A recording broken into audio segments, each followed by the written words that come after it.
Pro vídeo de hoje eu queria trazer um negocinho um pouquinho diferente para vocês. A gente já fez aqui no canal há um tempo atrás aí vídeos sobre a internet das coisas e eu gostaria bastante de retomar esse assunto.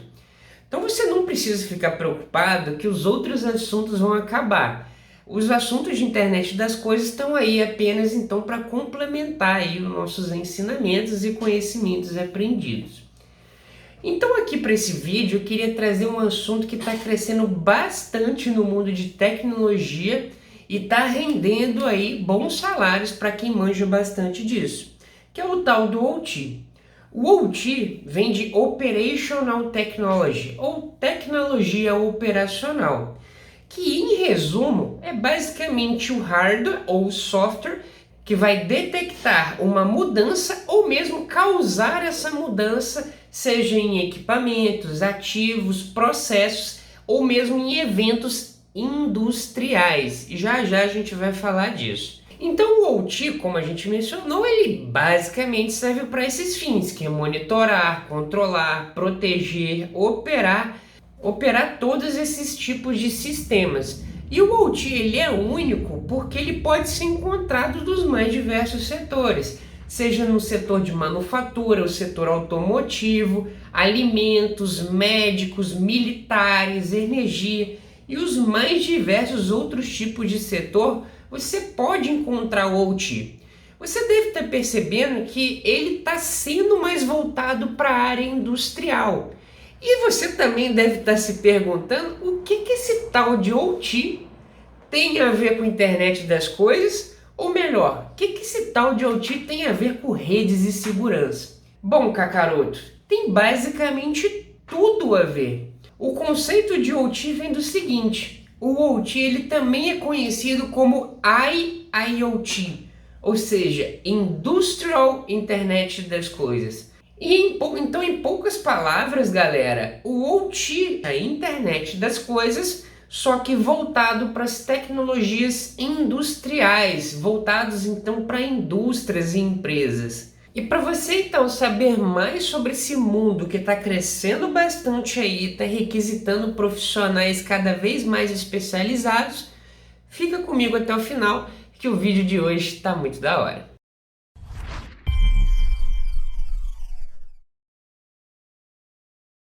O primeiro assunto que a gente vai abordar aqui do tema de OT é sobre as infraestruturas críticas e a sua relação com a tecnologia operacional. Nos últimos anos, vemos aí diversos fatores como as mudanças climáticas, ataques cibernéticos, instabilidades políticas que estão cada vez mais frequentes. Esses tipos de fatores têm criado necessidades nos governos e nas empresas cada vez maior de proteger e fortalecer as suas infraestruturas críticas. O objetivo aqui é dar a garantia da continuidade do fornecimento de bens e serviços que são essenciais à população, mesmo que em condições adversas. Então, as infraestruturas críticas, na verdade, são aquelas que são consideradas essenciais para o funcionamento de uma sociedade, tendo uma importância vital tanto para a segurança nacional, como também para a economia e a qualidade de vida da população. E em caso de alguma falha ou perca desse tipo de serviços, o impacto ele é imediato e pode ter consequências graves ou até mesmo duradouras. E por esses motivos, os governos têm criado programas específicos para a proteção e manutenção das suas infraestruturas críticas. Esses programas incluem a modernização de sistemas, implementações de medidas de segurança, criação de planos de contingência para garantir a continuidade do serviço, mesmo que em caso de interrupção. E além disso, os governos eles têm investido cada vez mais em tecnologias avançadas, como, inteligência artificial, cibersegurança. Tudo isso para melhorar a eficiência e a segurança de suas infraestruturas críticas. E essas tecnologias permitem tanto ao governo quanto a empresas monitorar e gerenciar essas infraestruturas de maneira muito mais eficiente, prevenindo possíveis falhas e interrupções dentro desse sistema. Mas se a gente parar para pensar, o que são essas tais infraestruturas críticas? E vamos ir um pouquinho mais além, o que o governo brasileiro considera como uma infraestrutura crítica? Bom, aqui no Brasil existem diversas, infraestruturas críticas. Existem documentos, que são oficiais do governo, não estou tirando nada daqui da minha cabeça, que definem esses tipos de infraestruturas. Eu até peguei a lista aqui para vocês darem uma olhada. Então, por exemplo, aqui no Brasil a gente tem vários tipos, como energia elétrica, transporte, alimento, saúde, telecomunicações e sistemas financeiros. Cada um desses setores aqui é muito importante por motivos diferentes, mas todos eles são necessários em algum nível para o bom funcionamento da nossa sociedade.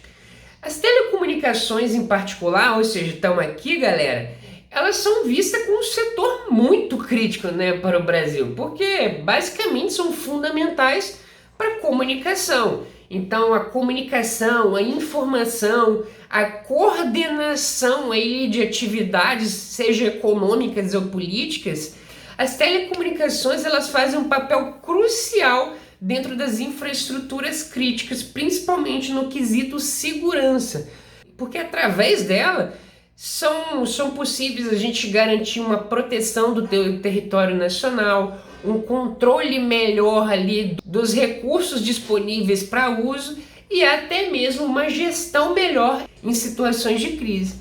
Então as telecomunicações, ou seja, vocês, nós aqui, somos responsáveis por garantir o bom funcionamento desse tipo de setor aqui para o nosso território brasileiro. Então, dentro desses sistemas críticos que o governo brasileiro considera, você pode pesquisar aqui nas fontes que eu vou deixar aqui embaixo, caso você queira saber mais informações sobre a regulamentação desse tipo de setor. Mas o que você tem que entender aqui é que tudo que está nessa lista, qualquer impacto dentro de qualquer sistema desse, pode afetar o bom funcionamento da sociedade e causar prejuízos para a nossa população. Então, agora que a gente sabe o que são as infraestruturas críticas, quais são os impactos da gente ter indisponibilidade numa infraestrutura dessa, agora a gente vai conhecer alguns ataques famosos a esses tipos de infraestrutura. O primeiro ataque que a gente vai mencionar aqui, ele foi um ataque muito importante porque ele meio que abriu os olhos do mundo para as preocupações de segurança da informação dentro das infraestruturas críticas. Esse ataque ele rolou lá em 2010, então já tem um tempinho aí, e ele foi direcionado para as usinas nucleares do Irã. O mais importante de mencionar desse histórico do ataque é que o vírus que foi desenvolvido para realizá-lo, ele foi desenvolvido exclusivamente com o intuito de impactar o programa nuclear do Irã.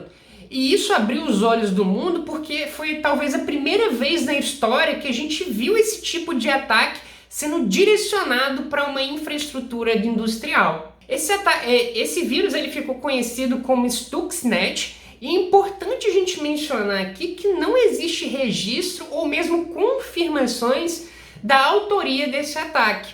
Até hoje existem especulações de quem foi, já tem meio que uma quase certeza, mas nada confirmado até o momento. Mas, entretanto, é importante a gente mencionar aqui porque foi um ataque muito famoso que rolou nas infraestruturas críticas de um país.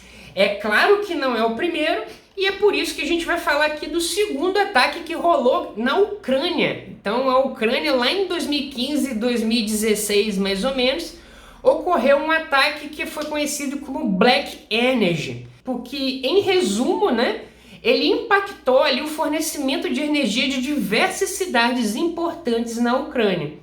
E ele foi direcionado exclusivamente por um sistema que a gente chama de SCADA, que a gente vai mencionar já nesse vídeo. E ele foi desenvolvido por uma equipe de hackers. E essa equipe não foi o primeiro ataque famoso dela, então ela já atacou outros players antes, outros governos, outras instituições, mas ela ficou muito mais famosa depois desse ataque que rolou lá na Ucrânia em 2016. As fontes desses ataques, galera, eu vou deixar aqui na descrição para você, caso você tenha interesse em saber mais do que rolou com eles. E o último ataque que a gente vai mencionar aqui foi um ataque muito recente, que rolou logo ali atrás, ali em 2021, que foi nos Estados Unidos, no que a gente chama de Colonial Pipeline, que é uma empresa que controla os oleodutos e fornece abastecimento de combustível, né, para diversas regiões dos Estados Unidos. E esse ataque ele não foi divulgado as causas raízes, né, até por causa de questões de segurança, mas foi um ataque que gerou até um alerta de segurança nacional nos Estados Unidos em 2021.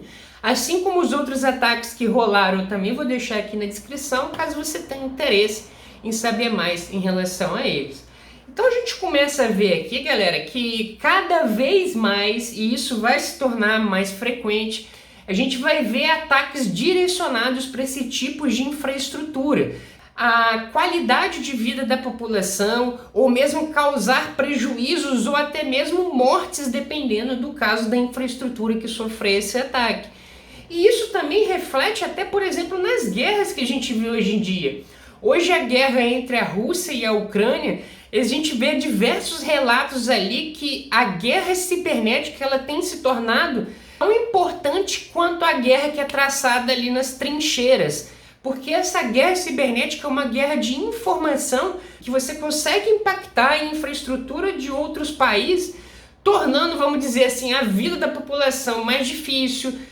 Vamos supor que a gente consegue fazer um ataque numa empresa que distribui combustível.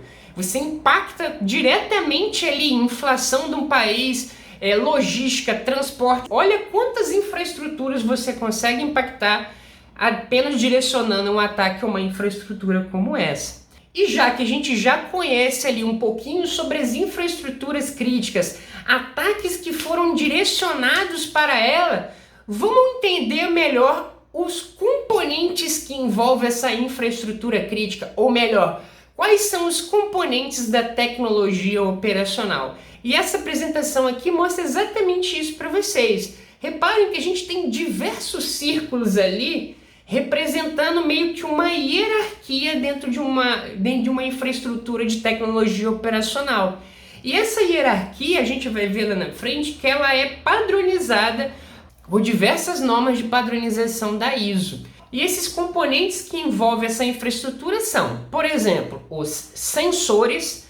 Os sensores aqui são os que a gente chama de equipamentos que vão coletar informações do ambiente. Pense, por exemplo, numa empresa que produz metais ou bolinhas de minério de ferro. Provavelmente ele vai ter, sei lá, uma caldeira para derreter a matéria-prima, e a gente vai ter, um exemplo seria um sensor que vai medir a temperatura dessa caldeira.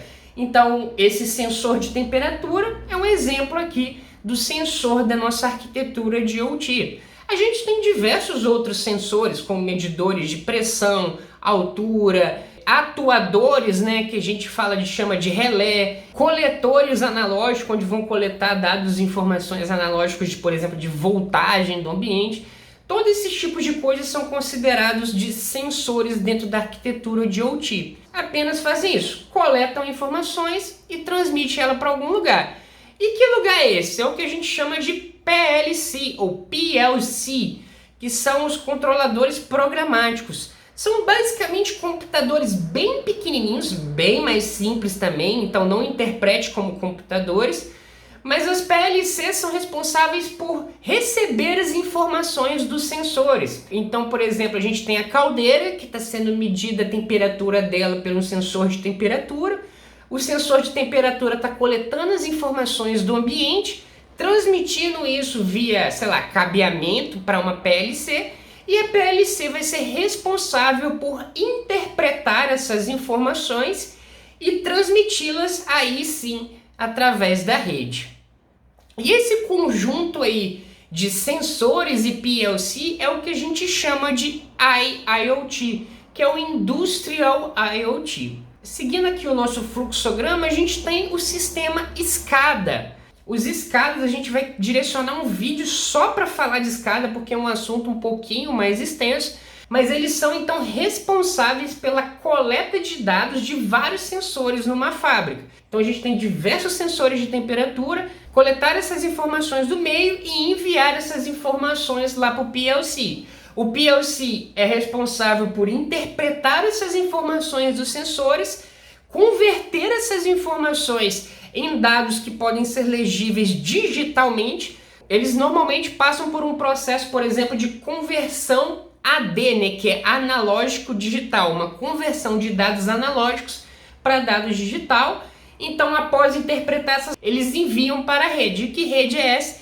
Por exemplo, um sistema SCADA que vai receber essas informações ali, de modo que, por exemplo, um operador que está monitorando a temperatura daquela caldeira possa analisar se aquelas informações são fidedignas ou não. Então vamos pensar nesse seguinte cenário, onde o sensor está medindo a temperatura, enviando as informações para PLC convertendo e enviando para o sistema SCADA. O sistema SCADA, onde vai ter um operador visualizando aquelas informações ali, imagine que a temperatura da caldeira está, sei lá, 3.000 graus Celsius. Aí de repente ela cai para 2.500. Então isso pode ser, por exemplo, um fator crítico ali para aquele tipo de sistema. Ou mesmo desceu de 2.500 para 0. A caldeira desligou do nada. Às vezes você pode perceber que esse sensor ele pode estar estragado, uma leitura dele pode estar errônea. Então você pode ver ali que os processos de tanto da coleta de dados até o monitoramento, ele é todo feito aqui pelo nosso sistema de OT. E por fim a gente tem o ICS. O ICS vem de Industrial Control System, que é basicamente todo o conjunto ali que envolve a arquitetura de OT. O ICS a gente mencionou o SCADA aqui, mas ele também pode trabalhar com outros sistemas, como o sistema de controle distribuído, né, que é o DCS, mas o SCADA normalmente é o mais famoso da gente ter, tá? E para a gente se aprofundar um pouquinho mais dentro desses conceitos de OT, eu trouxe aqui para vocês uma arquitetura que define esse modelo aí de OT, que normalmente essa arquitetura elas são utilizadas dentro das plantas aí para se adequar às melhores práticas de implementação e segurança do ambiente. E essa arquitetura ela é chamada tecnicamente de modelo Pardue. E ela foi descrita pela ISA 95, depois ISA 99 e a 62443. Então houve evoluções desse tipo de arquitetura ao longo do tempo. A gente vai falar em um vídeo exclusivo apenas de arquitetura Pardue, mas o que você tem que entender é que todos esses componentes ali de sensores, PLCs, escadas, etc., eles foram padronizados pela ISA 95. E a gente pode ver aí através dessa própria pirâmide, onde a gente tem lá na base da pirâmide, por exemplo, os componentes de I/O, que novamente são os sensores que coletam informações do ambiente ou mesmo alteram informações do ambiente. Depois a gente tem a PLC, que recebe essas informações dos sensores. Depois o SCADA, onde a gente consegue ter todo o controle e monitoramento das bases inferiores ali. Logo em seguida a gente tem a MES, que é Manufacturing Execution System, ou Sistema de Execução de Manufatura. E ela simplesmente cria uma interface entre o chão de fábrica, onde estão os sensores, os PLCs, o sistema SCADA, com os controles dos dispositivos que estão dentro desse chão de fábrica. E por fim a gente tem o ERP, que vem de Enterprise Resource Planning, que normalmente estão relacionados a sistemas de planejamento estratégico e logística do negócio. A gente vai falar mais a fundo desse tipo de arquitetura em um outro vídeo, mas o que você tem que entender é que normalmente as plantas industriais, os sistemas industriais trabalham em cima desse modelo que a gente chama de Pardue, e o Pardue segue essa hierarquia que vocês veem aqui. Bom galera, o que eu tinha para passar no vídeo de hoje era apenas isso. O vídeo foi apenas um overview sobre infraestruturas críticas para você se familiarizar um pouquinho mais sobre esse tipo de sistema que tem ganhado notoriedade principalmente nos últimos anos. E também quero que você comente aqui embaixo para você falar o que você achou desse vídeo, ou mesmo assuntos que vocês queiram relacionados a esse tipo de tema, para a gente sempre trazer aqui o melhor conteúdo para vocês. Então, para a gente finalizar, eu não podia aqui deixar de pedir o seu like, a sua inscrição e o compartilhamento desse vídeo aqui com todos os seus amigos, porque conteúdos de qualidade como esse estão difíceis hoje em dia de achar. Então a única coisa que a gente te pede é aquela moralzinha de sempre, para você fortalecer a família e todo mundo fica feliz. E até porque se você não fizer isso, você tá ligado muito bem que o seu faro vai queimar assim que você sair desse vídeo. Sem mais brincadeiras, eu espero do fundo do coração que esse vídeo ele tenha sido informativo para você e muito obrigado por assistir. É nóis!